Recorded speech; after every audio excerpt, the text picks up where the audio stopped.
appearance on Dion's Daily Dose does not imply endorsement from or by any candidate or guest. The views, thoughts, and opinions expressed by Dion Bergeron or Dion's Daily Dose are his own and do not represent the views, thoughts, and opinions of any guest. Material and information presented is for general information purposes only. The Dion's Daily Dose name in all forms and abbreviations are the property of its owners, and its use does not imply endorsement of or opposition to any specific organization, product, or service. If you'd like to support the show, please visit our Patreon at patreon.com/Dion's Daily Dose. All right. Good evening, ladies and gentlemen. I hope you all had a wonderful day. So the LaPorte County Election Commission had a special meeting today.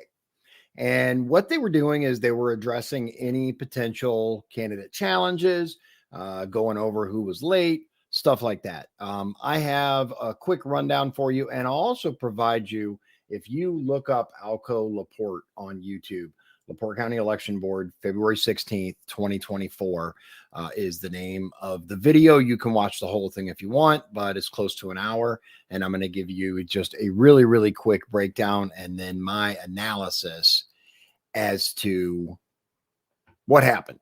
Pretty much the first thing that happens is Heather Stevens votes to appoint Brody Schaffner, the president. Everybody agrees. She also wanted to say that she appoints a proxy alternate for when she has to vote on stuff that, you know, might not look good, which I think is a good idea because she's on the ballot this year. So it might be a good idea to do that. Her proxy alternate is Katie Bowen. She also add to minutes the Rust v. Morales case, because it has a direct effect on what we're talking about here, which is candidates. Also talked about IEC 22. And they also voted on a resolution to allow opposed precinct committeemen to work as poll workers. All that is allowing people to work the polls. The way that it was before was basically if you're on the ballot, and I do agree for like county level jobs and stuff like that, you shouldn't work the polls if you're actually on the ballot, regardless of how you do it. It's the appearance of impropriety. However, precinct committeeman is a party only position, and there was a unanimous vote to allow precinct committeemen to work on the campaign, or excuse me, on the polls. And I don't disagree with that. It was a unanimous yes. Teresa Massa. Anyway, at the 4-minute, 20-second mark, she introduces herself and you get to meet her. If you like, I can play that. It's just kind of new, I think. Then they brought up something very, very interesting. Now, at the 5-minute and 30-second mark, Mr. Gautama Logwood, I think Gautama, I'm going to tell you. So Alco is the company that does these meetings, right? They're the ones that we pay, you and I, with our tax dollars, we pay Alco to stream these meetings and to be able to view them. The audio is absolutely atrocious. This is not edited. I'm gonna take it to here so that you can hear exactly how bad this audio is. I'm like frankly embarrassed that my tax dollars have been spent, and this is what we get. Let me share this for you, and you will see what I'm talking about. Okay, I'm gonna throw myself down here. Actually, I think I might be up here. There we go. All right, here we go. Again, this is unedited audio. Is there a second? I'll second. All in favor, say aye. I'll get the draft done. Okay. Complaint filed regarding possible campaign finance violations against the Democratic Civic Club of LaPorte County. Where is the complaint? All right, here it's coming. Do we have Mr. Logwood? Where are you? you'd like to step forward, please. Here it comes. Big crackle. Raise your right hand. Promise to tell the truth, the whole truth, and nothing but the truth. Absolutely. And what's your name for the record? Full name is Gautama Octavius Logwood. And you find I had to watch that several times to understand what he's even saying. Gautama Octavius Lockwood is what I finally got. Logwood. The audio is atrocious. Again, here it is. Full name is Gautama Octavius Logwood. All that crackling and stuff, that's them. That's not me. Really, really annoying. But here he goes on to introduce himself and talks about what, in his opinion, is a serious issue. What he's saying is that the LaPorte County Democratic Civic Club, whose president is an individual named Jim Kimmel, who I don't know, that they have basically donated more to a candidate than they're allowed. The statute states can't give more than $1,000 to a candidate. He says it happened numerous times just in the last year and went unreported. He says there's at least 4 or 5 violations, but he's unclear on the statute whether it's cumulative donations of $1,000 or just a single donation of $1,000. He says if it's cumulative, then there are a bunch of instances.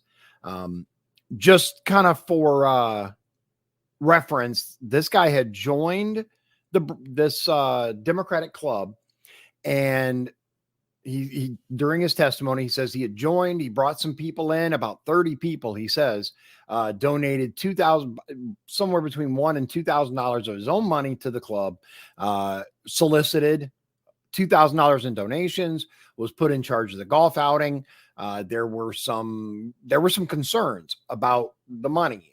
Basically, they didn't have an EIN, which is an employer identification number, and it's required in certain instances for political groups, PACs, whatever, to get a bank account. Now, I guess they've had their bank, if they do have a bank account, which I don't know if they do.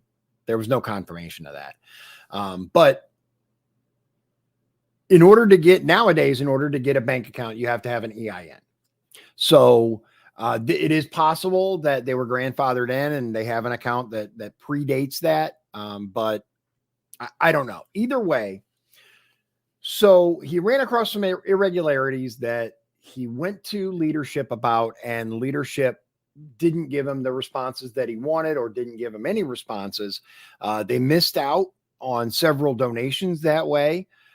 So ultimately, he says there's no way to track this money because they're not filing reports. When you are under a $5,000 threshold, you don't have to file reports. Once you reach $5,000, then you have to file reports. And their claim is that they don't reach the threshold, right? His claim, which he was in the club, and actually, I guess was an officer, or at least was in charge of a golf outing. And his claim is that they actually are above the threshold and should have been filing these reports. This is very interesting. It's going to turn serious because ultimately the board has the authority to subpoena, and that's what they're choosing to do.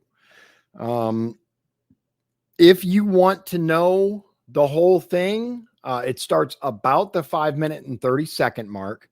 Again, he introduces himself around the 12-minute mark. He talks about issues with filings and how improperly named, etc. He says the club has around $17,000 to $18,000, which obviously is way above the $5,000 threshold. They can't give more than $1,000 to a candidate, but it's happened numerous times and is unreported. He says that several candidates have put it on their forms. They're honest candidates. They put the donation on their forms. He says you'll have to pull the candidate forms in order to get that. But yeah, at the 14-minute mark, which I think this is very interesting, and he does make a really, really good point. Let me get to it because this is important. And I'm going to say this: the guy, he's a Democrat, but he is what I consider a JFK Democrat. He's not a raging progressive. He comes across as reasoned and intelligent, and we're going to let him tell us about this. Here you go. Age where everybody's worried about where money is coming and going from a political party. I would think this would have been of utmost importance and caught at some point in 10 to 12 years. Let's back it up just a little bit. I want to look. Okay, so it looks like about the And if 1350. there are candidates that did not put that on their campaign finance report, There you go. we have no record of where that money went or what it did or where it came from or anything else. In the day and age where everybody's worried about where money is coming and going from a political party, I would think this would have been of utmost importance and caught at some point in 10 to 12 years. Any questions? Yeah, I have a, So yeah, this is a big deal. This isn't just a tiny little problem. This is a huge potential issue if the allegations are true. The lady here goes on to ask, basically, do you have an EIN number? Because I thought there was one required. Like I said, it is possible that they got grandfathered in without one. She actually asked if they have a bank account. He says he doesn't know. Let's see here. Okay, so the next thing I want to point out, because they talk about that and whether she asked him if he had the authority to actually get the EIN, because what he ended up doing was he filed for an EIN, taxpayer identification number, all the things you need in order to file taxes with the IRS, and in order to get a bank account today, because this came about because a donor needed that number in order to file proper taxes on it. So he filed it. He got the EIN. He gave it to them, and then he walked away because he's like, I don't want to be involved in this. Let me show you what they ended up deciding to do. And this is going to be very interesting. I don't know how long this process is going to take personally, but here we go. Yeah.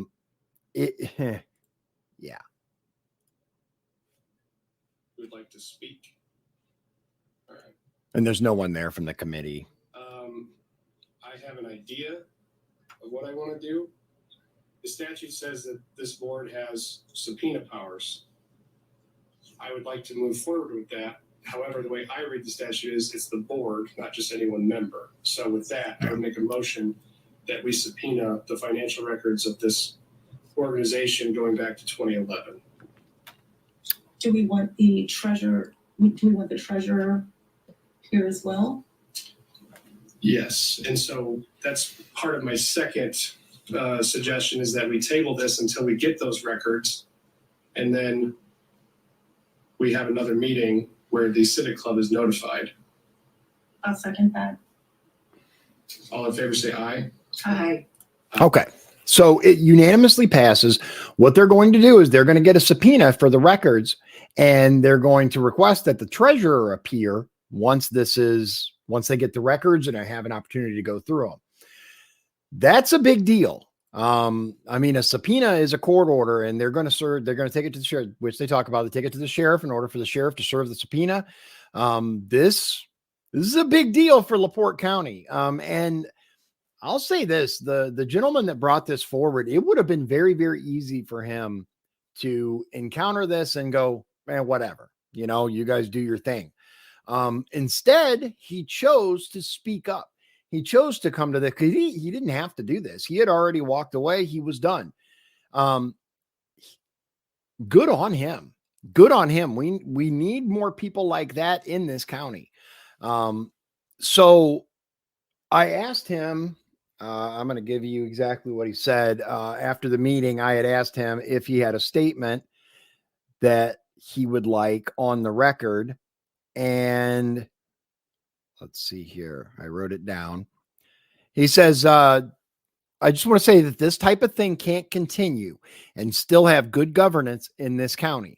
It is essential to have two functioning organizations in the form of political parties to vet one another in civil professional discourse in order to get voters engaged in local government and restore some faith in the system.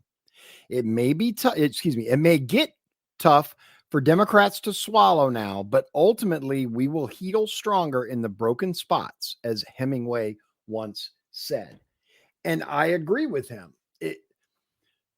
It's going to be ouch, right? For those people that are involved, especially for the ones that are just members of the club. You didn't do anything wrong. Ouch. You know, you hear that your club's under investigation, and what are they doing? What are they looking for? Anyway, so again, if you want to hear the subpoena thing, it's about at the 18-minute mark. Taylor Van Sickle introduces herself. She is the deputy for the election board, and she pulls out the campaign reports that they're going to deal with. The first stack is candidates without a CFA1, which is the statement of organization that all candidates have to file for county positions or that they're running for. And the deadline was missed. Basically, they didn't turn it in, and the board will look at them. The campaign finance reports were due by January 17th, 2024, by the noon deadline. So January 17th, 2024, 12 o'clock noon. Multiple candidates missed the deadline. The fines assessed were $50 per day. Heather Stevens asked if the courthouse was closed, because there was a day where the courthouse was closed, but it was 2 days later, which was on the 19th. These were due by the 17th. So Mr. Schaffner says he warned everyone last year about this. And he did. He did. He had said very clearly that the election board was going to start enforcing these rules for candidates who were not on time. Candidates who were late, you guys are going to get fined. So, and so I see 3-9-4-16 assesses the fine as $50 per day up to $1,000 max. Heather Stevens made sure, she's like, so is everybody getting fined, or are we doing? He's like, no, everybody is exactly the same. No favorites. Everybody's equal. And I personally appreciate that. Now I'm going to tell you, one of the people who was late is my darling, loving, amazing wife. So this actually does personally affect me. She did get fined $50 because she was an hour, actually a little over an hour and a half late. So it does affect me. I'm going to give you guys the list real quick. So here we go. Sean Fitzpatrick, who recently stepped down from Michigan City Council, he turned his in on February 2nd, 16 days late, $800 fine. At the 24-minute mark, I'm going to show you, we actually have a member of the audience who just walked up to the microphone and says something. He wants everyone to, let's see. He wants them to not just give the interpretation. He wants them to give the actual thing. I don't know if this is going to work. We'll see. I don't know why it's doing this, but let's see. There we go. And $50 a day? Yes. It's $800. That's Fitzpatrick. Mike Schultz, you refer to the statute, but you're only reading excerpts from the statute of your interpretation. Could you read the full statute so we can understand what is in the full statute without the commentary of how you believe it is? Sure. Thank you. Yeah. Which part? You want the subsection or the? I want the part where it talks about the board has the authority. I don't know if it says may, shall, whatever it says in there, but that's what I'm asking, that where the authority lies. Sure. And how it's to be applied. Thank you. Yes, sir. This subsection applies to a person who is subject to a civil penalty under subsection A1 or A2 for a delinquent report or statement. If the commission, I'm sorry, I'm on the wrong one. Yeah, I'll skip ahead because it takes him a minute to find it. Nope. Yeah, it's fine. Now, Mike Schultz is the current assessor for LaPorte County, just so you know. And again, I call attention to the terrible audio. This subsection applies to a person who is subject to a civil penalty under subsection A1 or A2 for a delinquent report or statement. If the county election board determines that a person failed to file the report or statement of organization by the deadline prescribed under this article, the board shall assess a civil penalty. The Not may, shall. It's required. penalty is $50 for each day the report is late, with the afternoon of the final date for filing the report or statement being calculated as the first day. The civil penalty under this subsection may not exceed $1,000 plus any investigative costs incurred and documented by the board. Okay. So shall basically is required too. So let's see here. So again, Sean Fitzpatrick, 16 days late, $800. Elizabeth Bergeron, 1:38 p.m. So 1 hour, 38 minutes late, which counts as a day, $50. Denise Ebert still hasn't filed one. She is assigned the max fine. Now, Mr. Schaffner said he can't vote on that one as he's the attorney for Wanata. I personally had no idea why that matters. I guess he has to work with Denise Ebert, so that's why he didn't participate in the vote. I can understand that. You know, it's somebody you work with. And it just avoids any impropriety or even the semblance of impropriety. Rodney McCormick Sr., he filed on February 5th, so his fine is $950. David Whitfield still hasn't filed, $1,000 max, still hasn't paid the previous fine. Joshleen Denham, no file, $1,000 max. Tom Fath was 10 minutes late. Poor guy, $50. And he even says, if we make an exception for one, so yeah, 10 minutes late, $50 fine. Steve Hollifield, he's running for LaPorte County Commissioner. And I'm real quick, because I've had some questions. So Mr. Hollifield had set up an interview with us, was going to come to our studio and chat with us. So he picked the date. He picked the time.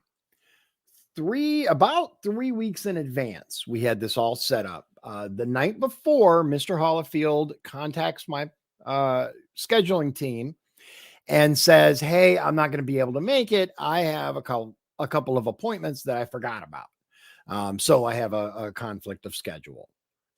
We asked him, I actually had my gentleman ask him if he wanted to do it later that day, at a different time, whatever. I'll get back to you. Okay, fair enough. We'll give him another chance because you and I deserve to hear what he has to say and what kind of person he actually is. So he was 1 hour and 2 minutes late, $50. Ernest Summers, he turned in a different form that was required, but did not file his the proper report, so $1,000. Mike Rosenbaum, he is running for, I think, auditor. He turned his in January 23rd, $300 fine. Joey Wensky turned hers in on the 26th, $450 fine. Now, all of those are from the 2023 election year. Taylor says she went back to find open committees that have not been filing, and she has a stack of notices. A lot of them haven't filed anything at all. She has a couple that she had questions about. They didn't write the name of a committee, but still signed it. All notices were sent out by mail except Nathan Patrick. He ran in the commissioner primary in 2022. So they had to email him, but they do not have a current address on file. He actually moved out of Indiana. He moved to like Wyoming or something. So when were they due? Some were due in 2022, the rest January 17th. Heather Stevens did bring up a good point. She says, everybody listen, you need to file these. even if you're running for like township board, you don't know how much you're going to get paid, etc. If you don't want to file them, just disband the committee in between elections. You can always make a new committee. Taylor did ask them to look at them. There were some issues with some of them. The board looked at a couple. Heather Stevens' motion to consider 3 of them defective. It passed. I can give you the names, but it's not a big deal. So then they give this big stack of max fines. So the way that the gentleman had worded it, it was, you could consider Mr. Schaffner.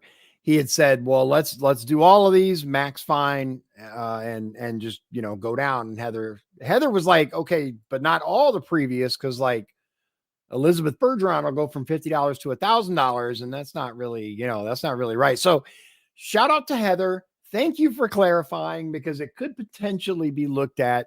No, it was just the stack that he had in his hands currently. And here are the names. I'm going to run through them really quickly. All of these people received a $1,000 fine. Brian Gray, Scott Bell, James Arnold, Paul Vincent, Nathan Patrick, Jeffrey Sellers, Michael Ducey, Amy Jackson, David Whitfield, Marcus Walker, Rudolph Lexer, Tony Wallace, Brett Parks, Aaron Kirk, Sherry Morris, and they also added Leo Spence on there. Now, we had a couple of candidates withdraw. We had Carrie Kirkham withdraw from Scipio precinct committee person, and John Waltz withdrew his candidacy for LaPorte County Council. There are 17 candidate challenges. Now, they did not have the hearing for the candidate challenges. That is next Friday, noon to 4 p.m. I will be attending and I will report. But here are the names that are going to be challenged. Well, that were challenged, and they're going to hear them. They have to notify them, which they already sent the notices out, and hopefully the challengers will show up. So Judy Davis, she was running for coroner. She was challenged by Len Swanson. Swanson's claim is that Judy Davis has no primary votes, and she does not have a chairman letter, which that's the requirement. You had to have had 2 primary votes, which I'll get to in a moment. That actually involves the Rust decision. But prior to Rust's lawsuit, you had to have voted in the 2 most recent Republican primaries, whichever ones you voted in. And Republican if you're running Republican, Democrat if you're running Democrat. You need to have voted in 2 primaries. Lynn Swanson claims that Judy Davis has not voted in any primaries, and she also did not have a chairman's letter. If you don't have 2 primary votes, you can ask the chairman of your county party to write a letter saying, yes, you are a member in good standing of said party. Again, be that Democrat or Republican. Alan Stevens was asked, does she have any primary votes? He confirmed that she neither has primary votes, nor did she receive a chairman letter. So this is very interesting. The next challenge was Rich Mrazinski, who is the current commissioner, one of 3. They call him Snakes. He is being challenged on 3 separate reasons, 3 separate challenges. I don't know the story there, but I am excited to find out. Let's move on. The other challenges were Lisa Rinnenschneider, Robert Rankin II, Raymond Maloney, Leanne Jones, Joe Maloney. Some were challenged for more than one position, precinct committeeman and or delegate. They brought up Diane Borowski. Now, Mr. Stevens, who's the chairman of the LaPorte County Republican Party, I forgot to add that, withdrew his challenge because there was a mix-up. The person, he looked this person up, and he looked up the name Diane Borowski, and it came up as a lifelong Democrat. He's like, yeah, that's definitely an issue. It turns out that the person who's running is actually named Cordelia Diane Borowski, and she does fit the parameters, so no challenge. The board voted on it. Everybody's fine with that. Further challenges, Brent Solar and Rex Bailey. Again, they're going to notify these people, and the hearing is set for next Friday. So the John Rust opinion was brought up by Ms. Stevens, Mrs. Stevens. And she said that there's 92 counties in Indiana and 92 different ways of doing things. Her words, as excited as we were to get this yesterday, I'm not sure how much good it's going to do us. Every legal mind I've talked to has given a different opinion on what it means. My interpretation is revert to the two primary rule. That's the way it stands. It's been fascinating to watch, and I doubt it's over. So I concur with that. Recently, the Indiana Supreme Court chose not to uphold the injunction, which means that he can be challenged, and I expect him to be. I have not heard, but I am certain that someone from some campaign is going to challenge Mr. Rust's. They also anticipate that the Supreme Court will rule against him, but they didn't actually decide anything other than this injunction at this point, but we'll have to see what happens. They also signed IEC 22, which is basically an inventory of how many voting machines, how many electronic poll books, etc. Now, Mrs. Stevens did say something which I found kind of awesome personally. In the past, prior to her taking office, there was a key to the box that held basically the poll numbers, the votes themselves, the printouts from the machines, etc. She announced that the security measures have been instituted to keep our votes secure with no tampering. The previous people who worked there have all turned their keys in. There's no outstanding keys. And since she's on the ballot, Mrs. Stevens, she doesn't like any possibility of the image of impropriety, even to look like there's an issue. So her keys are going to go to Taylor for the rest of the year, since Heather Stevens is on the ballot for county clerk, which, hey, well done. Well done. The box itself, one key goes to the Republican chair, one key to Democrat chair. There are two locks on it. Both keys are required to open the box. Heather does not have a key to the box at all, but she does have the key to the door for the room the box is in. So they can't actually get to it without that key. And both of them, Alan Stevens and Angie Hinsman, Alan being Republican, Angie being Democrat, they each have a key. They have to be together, and they both need their key to get in. And that's essentially it. It was an interesting meeting. I think the one coming up next week is going to be even more interesting, and I will bring you my analysis of that when it's done. I am going to be very, very interested, especially in the Rich Mrzinski one, because if he is removed from the ballot as a Republican, I anticipate that he'll probably run as an independent. And it'll be a very, very interesting primary either way. Yeah. So I'm gonna go live again here in just a minute, because there's a couple of things that I want to touch on. But I wanted to make sure that I got this out. There are some exciting things coming to Dion's Daily Dose. I am trying to get people from other political parties to get involved, to have good discussions, and to bring some fun to you, the viewer. So with that, God bless you, God bless Indiana, and God bless the United States of America. I hope you have. If you'd like to support the show, please visit our Patreon at patreon.com/Dion's Daily Dose. This has been Dion's Daily Dose, hosted by Dion Bergeron. Executive producers, Sean Holgram and Michael Beebe. Copyright 2024. Dion's Daily Dose, all rights reserved.